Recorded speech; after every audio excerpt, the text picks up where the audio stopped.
కేఎఫ్సీలో దొరికే చికెన్ ఇంటిలోనే ఈజీగా ఇలా చేసేయండి. పిల్లలు, పెద్దలు ఎవరైనా సరే వదలకుండా చేస్తారు. అందుకోసం ఒక 3/4 కేజీ చికెన్ తీసుకొని అందులో ఎక్కువగా లెగ్ పీస్ వచ్చేలాగా వేసుకున్నాము. అలాగే సాల్ట్, అందులోనే చికెన్ మసాలా, అల్లం వెల్లుల్లి పేస్ట్, మిరప్పొడి వేసి బాగా మిక్స్ చేసి మ్యారినేట్ చేసి ఒక హాఫ్ అన్ అవర్ సేపు పక్కన పెట్టేయండి.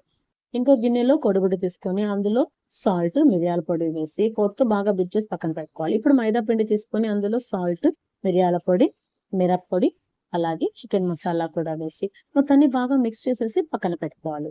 ఇప్పుడు మనం మ్యారినేట్ చేసుకున్న చికెన్‌ని తీసి ఫస్ట్ ఎగ్‌లో డిప్ చేసి ఆ చికెన్ పీస్ మొత్తానికి ఎగ్ బాగా ఇలాగా చేసి తర్వాత పిండిలో డిప్ చేసి మొత్తం చికెన్‌కి బాగా కోట్ అయిన తర్వాత ఈ డీప్ ఫ్రైకి ఆయిల్ తీసుకున్నాం కదండీ! వేడి వేడి ఆయిల్‌లో ఈ చికెన్ పీసెస్ అన్నీ కూడా వేసేసి సిమ్‌లోనే 2 వైపులా తిప్పుతూ ఒక హాఫ్ అన్ అవర్ పడుతుంది. అయినా కూడా సరే 2 వైపులా బాగా కాల్చేసి ఇలా వేడి వేడిగా సర్వ్ చేసుకొని తిన్నారంటే కేఎఫ్‌సీ స్టైల్ చికెన్ రెడీ.